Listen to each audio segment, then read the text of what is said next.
নমস্কার, আবার আপনাদের সামনে হাজির হয়েছি আমার দ্বিতীয় এপিসোড নিয়ে। আমি সুশান্ত ব্যানার্জি।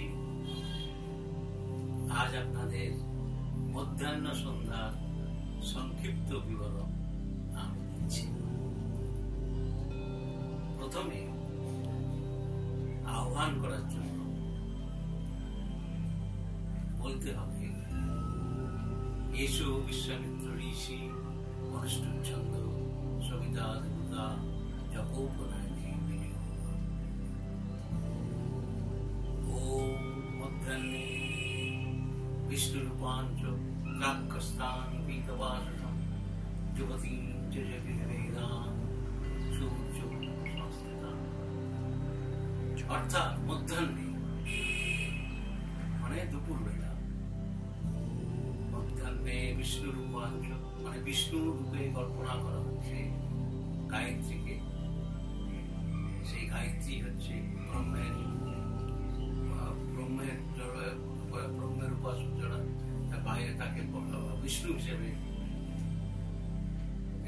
প্রাক্কস্থান পীতবাসসম, প্রাক্কস্থান মানে গরুড়ে বসে আছেন, পীতবাসসম পীতবাস করে, আর তার হাতে রয়েছে যজুর্বেদ। যজুর্বেদ সকালে যে সামবেদ ছিল, দুপুরে সেটা যজুর্বেদ, এবং তার পেছনে আছে সূর্যমণ্ডল সংস্থিত। কোথায় বসে আছেন তিনি? সূর্যমণ্ডলকে ঘিরে সেই দেবী বসে আছেন। তাকে আমরা তাহলে কি তারপর কি বলতে হবে? তাকেই প্রণাম করার জন্য বলতে হবে ওম তৎসবিতুর্বরেণ্যং ভর্গো দেবস্য ধীমহি ধিয়ো য়ো নঃ প্রচোদয়াৎ।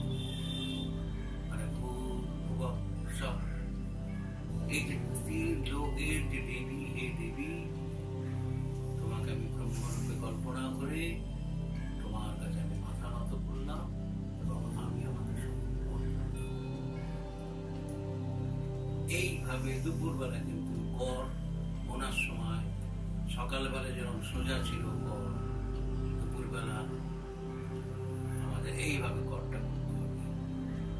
কর গুনতে গেলে এইভাবে কর গুনে,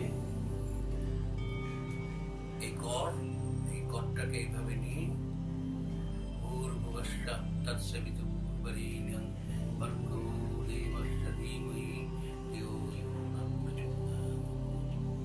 এইভাবে 10 বার একই মন্ত্র করতে হবে। এইবার গায়ত্রী মন্ত্র জপ করার পর অবশ্যই সূর্যদেবকে প্রণাম করবেন। এটা বলার পরেই সূর্য মন্ত্র যেটা, সেটা ওম জবা কুসুম শঙ্কাসন কাশ্যপীয় মহান্বিতি দন্তারি সর্বপাপগ্নং প্রণতং পুষ্পবিভাগ। সূর্যস্তবের পর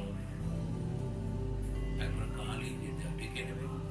কালী কালী কালী মহাকালী, কালীকে পাপহারিণী ধর্মার্থ মুখ্যদে দেবী নারায়ণী নমস্তুতে।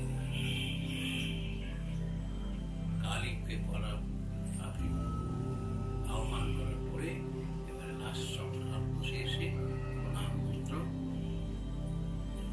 ওম সর্বমঙ্গল মঙ্গলে জীবে সর্বার্থ সাধিকে শরণ্যে ত্র্যম্বকে গৌরী নারায়ণী নমস্তুতে। এই প্রণাম মন্ত্র করে সংক্ষিপ্তভাবে আপনার মধ্যাহ্নে যে আহ্নিক সেটা শেষ হলো, এবং তারপরে আবার আপনাদের সন্ধ্যার